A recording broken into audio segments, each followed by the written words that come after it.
Claire Hédon, bonjour. Bonjour. Bienvenue sur ce plateau. Vous êtes depuis l'été 2020 défenseur des droits. Vous avez succédé à Jacques Toubon.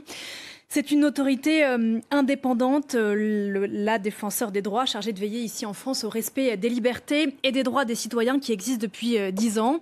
Parmi vos compétences, Claire Hédon, vous n'êtes pas le seul à le savoir, bien sûr, il y a la défense des droits de l'enfant. Le rapport Sauvé sur la pédocriminalité dans l'Église catholique est rendu public ce matin. On parle de milliers de prêtres pédocriminels, pédophiles, de dizaines de milliers de victimes mineures. Qu'est-ce que ces chiffres vous évoquent ? Je pense d'abord que c'est absolument essentiel que ce travail de vérité et de transparence soit fait. Et je pense que c'est un énorme travail qui a été fait. Vous savez que c'est 2500 pages, ce rapport Sauvé.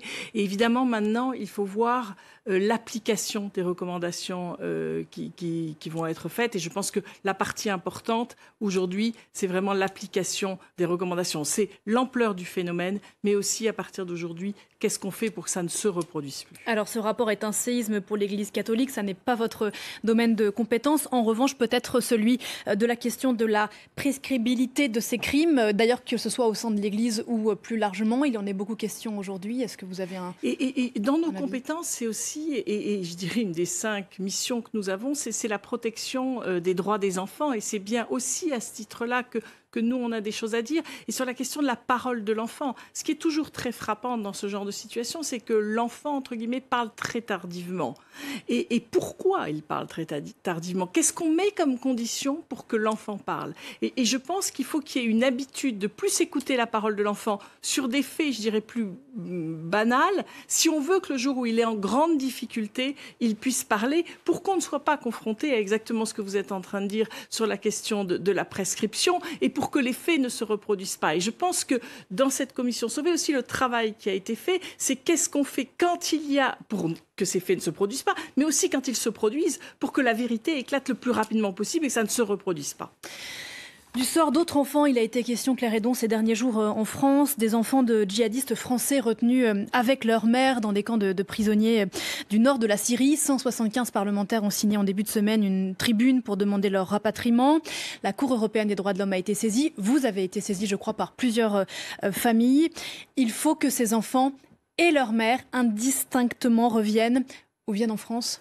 Oui, on a été effectivement saisis et nous avons la possibilité de faire des observations devant les tribunaux en France, mais aussi devant la Cour européenne des droits de l'homme. Et c'est à ce titre-là que nous sommes intervenus comme tiers intervenants, je veux dire indépendants des parties, pour dire effectivement ce que nous en pensons en termes de défense des droits des enfants, puisque c'est bien dans ces cas-là, à ce titre-là qu'on intervient.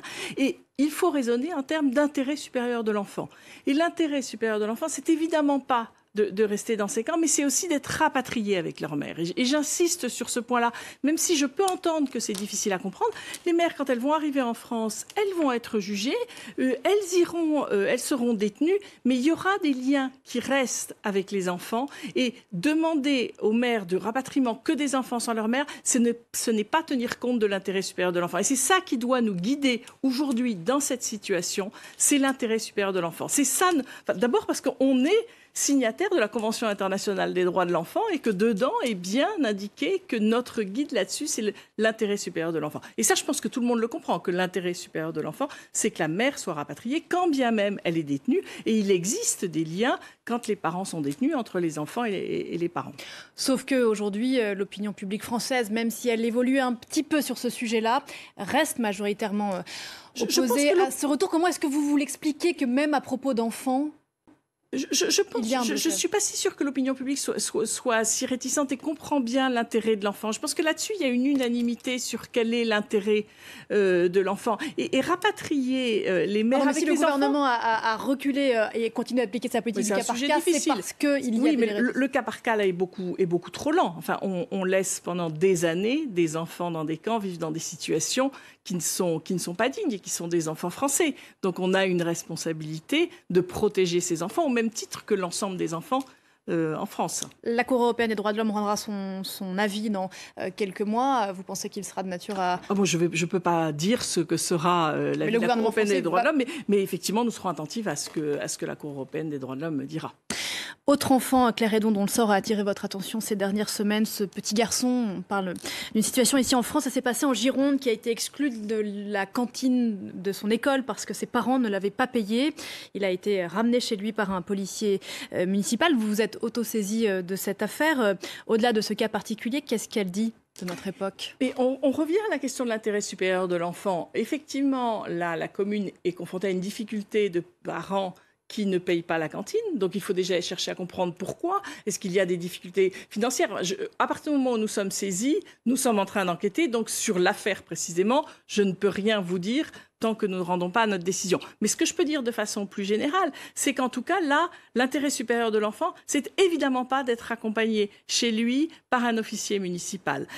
En plus, un enfant de 7 ans, mais quel que soit l'enfant, mais en plus très jeune. Il y a d'autres moyens de recours quand les parents ne payent pas la cantine que celui-là. Et je vous redis, à chaque fois dans ce genre de décision, on ne pense pas réellement à l'enfant. Et vous voyez, on en revient, qu'est-ce qu'on écoute de ce que peut dire l'enfant? Je pense que pour lui, c'est quand même excessivement violent en face de ses camarades d'être amené comme ça par un policier sur ces questions-là. Et ça dit qu'il faut réfléchir à tout ce qui est tarifs sociaux de la cantine, accompagnement des familles quand il y a des difficultés financières. Ça veut aussi dire ça, c'est-à-dire protéger les enfants, c'est aussi aider les familles. Vous êtes attaché, je crois, à l'expression vivre ensemble et que l'institution que vous représentez vise à le défendre. Vous diriez qu'il est dans quel état ce vivre ensemble aujourd'hui en France? Je pense qu'une institution comme la nôtre a un rôle essentiel en fait de cohésion sociale. D'abord de cohésion sociale parce que en fait par les réclamations que nous recevons, en gros 100 000 réclamations par an dans nos domaines de compétences, on l'a cité, la protection des droits des enfants, mais aussi la lutte contre les discriminations, les droits des usagers de services publics qui sont quand même les 3/4 de nos réclamations, la déontologie des forces de sécurité et la protection des lanceurs d'alerte. Donc on a des réclamations dans tous ces domaines et rétablir les personnes dans leurs droits quand leurs droits sont atteints et aussi promouvoir les droits, c'est-à-dire quand on voit des dysfonctionnements réguliers, et c'est aussi à ce titre-là d'ailleurs qu'on a sorti là, une enquête sur les difficultés d'accès aux droits et discriminations liées à l'âge avancé, c'est mettre en avant ce qu'il faudrait faire pour que le droit des personnes soit respecté. Et effectivement, le fait que le droit des personnes soit respecté est un élément de cohésion sociale. Et quand je vois aujourd'hui les difficultés d'accès aux services publics d'un certain nombre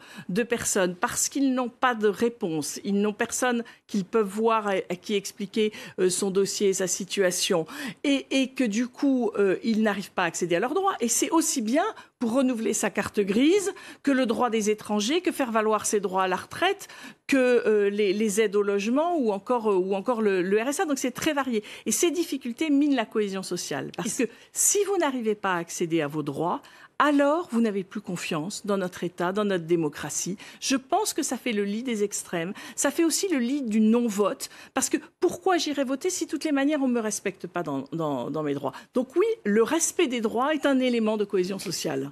Vous avez dit à l'occasion, je crois, de l'anniversaire des 10 ans du Défenseur des droits, que vous entendiez une petite musique qui suggérait que la solution aux problèmes que l'on rencontrait serait précisément de rogner sur ces droits, les droits des étrangers, les droits sociaux, les droits des plus pauvres. Ce sont des mots qui résonnent dans, bien sûr, ce début de campagne électorale crispé qu'on connaît. Je pense qu'il faut que ça résonne auprès de chacun. C'est-à-dire, c'est très frappant dans les différents rapports qu'on a pu rendre, celui sur les droits fondamentaux des personnes âgées en EHPAD. On voit bien des situations où les droits des personnes âgées ne sont pas respectés et on a tout intérêt à ce que les droits des personnes en situation de fragilité, parce que ça peut nous arriver à tout moment de la vie, soient aussi de la même manière respectés. C'est pas parce qu'on est en situation plus difficile à certains moments de la vie que les droits ne doivent pas être respectés. Donc je pense que cette importance des droits, et c'est ce qui fait notre démocratie, et c'est ce qui fait ce vivre ensemble dont vous parlez, est un élément absolument essentiel. Et est-ce que la pandémie de Covid-19 a vraiment aggravé ça, ou elle a été l'accélérateur de quelque chose qui était installé depuis longtemps? Oui, sans aucun doute, mais en fait, nous, ce qui nous a frappé dans les réclamations qu'on a pu avoir, c'est que ça a aggravé des situations déjà existantes. La fracture numérique? La fracture numérique et entre autres effectivement effectivement l'accès du coup aux services publics. La numérisation des services publics et des démarches administratives est une chance pour plein de gens, ça simplifie les démarches. Mais il y a une partie de la population pour qui c'est plus compliqué parce qu'ils n'ont pas d'ordinateur, parce qu'ils sont en difficulté pour remplir des dossiers. Donc effectivement, la crise sanitaire a aggravé ce genre de situation, a aggravé les difficultés de populations plus en difficulté, précaires, personnes âgées. Mais c'était des réclamations que nous avions déjà avant, mais qui se sont aggravées. Vous parliez des seniors. Je crois que vous êtes particulièrement intéressé effectivement à ce que la pandémie a mis en exergue, alors que paradoxalement, précisément, alors qu'elle les a touchés en premier lieu, elle n'a pas accouché d'une réflexion plus large, sociétale, sur la place qu'on leur donne à ce qui est très frappant dans l'enquête qu'on a menée sur 2500 personnes, c'est une enquête menée par l'Institut de sondage BVA, parce que on était assez frappés dans les réclamations qu'on avait d'avoir peu de réclamations en discrimination due à l'âge, et on voyait aussi des difficultés d'accès aux services publics. Donc cette enquête, elle montre ces difficultés d'accès aux services publics qu'on a déjà évoquées. Elle montre aussi peu de conscience de la discrimination, mais par contre que la discrimination due à l'âge auquel s'associent les difficultés financières ou l'origine sont vraiment des facteurs aggravants. Et effectivement, elle montre que la crise a accru l'isolement et le sentiment que du coup ces personnes étaient mises à l'écart et pas suffisamment prises en charge. Mais en fait, je vous redis, ces difficultés qu'on voit avant, qui sont juste augmentées par la crise. Et vous avez raison, qu'est-ce que ça dit de la place qu'on laisse aux personnes âgées dans notre société ? Et je pense qu'on a une vraie question à se poser sur ces personnes âgées ont les mêmes droits que nous, c'est vraiment la base de départ, et que les respecter, c'est ce qui fait aussi notre dignité à nous et leur dignité bien sûr. Et ça vaut bien sûr pour toutes les personnes en situation de fragilité. On rappelle l'adresse de la plateforme pour vous poser des questions à vous et vous saisir. Ça s'appelle antidiscrimination.fr, c'est ça. Et puis un numéro de téléphone, le 39 28. C'est un service public, la Défenseure des droits, et on peut vous joindre à tout moment. Merci beaucoup. Merci. Claire Hédon d'être venue ce matin sur le plateau de Paris Direct. Bonne journée. Le monde ne sera pas détruit par ceux qui font le mal, mais par ceux qui les regardent sans rien faire. Albert Einstein. Tous les êtres humains trébuchent un jour sur la vérité. La plupart se relèvent rapidement, secouent leurs vêtements et retournent à leurs préoccupations comme si de rien n'était. Winston Churchill. Ceux qui ne sont pas avec nous, enfants et antipédocriminels, sont contre nous. Pour triompher, le mal n'a besoin que de l'inaction des gens de bien. Des enfants sont détruits, violentés, violés et morts de par votre passivité. Vous êtes avec eux ou contre eux? Pour les pédos ou anti-pédos? Les terroristes comme Mera, les frères Kouachi, Nemouche, etc., les délinquants violeurs d'aujourd'hui, de demain, sont aussi les fruits de la pieuvre via l'aide sociale à l'enfance. Des centaines de milliards d'euros ont alimenté les pédocriminels de l'aide sociale à l'enfance et complices. Et ça continue avec vos impôts. Les audiences concernant des enfants innocents se font dans des huis clos sans public. Les enregistrements vidéo ou sonores y sont interdits. Pourquoi? Les dossiers sont inaccessibles aux enfants ou à leurs parents qui les défendent. Pourquoi cette opacité? Pourquoi cette injustice de la justice pour des enfants innocents qui les pousse à être violés, violentés et à la mort? Les impliqués, magistrats, membres de l'aide sociale à l'enfance, etc. dans les dossiers d'enfants innocents ne veulent pas remplir des attestations sur l'honneur dans l'intérêt des enfants en lesquelles ils certifient ne pas transgresser les lois, donc respecter les lois. Pourquoi refusent-ils de confirmer leurs actes? Si la pieuvre agite impunément depuis une quarantaine d'années, cela est dû à l'absence de médiatisation et à la désinformation qui fait que les médias ou politiques qui ont évoqué le sujet parlent de dysfonctionnement de l'aide sociale à l'enfance, soit trouble dans le fonctionnement, ce qui est mensonger. Un dysfonctionnement rénal ou d'appareil est traité et réparé dans les heures, jours qui suivent.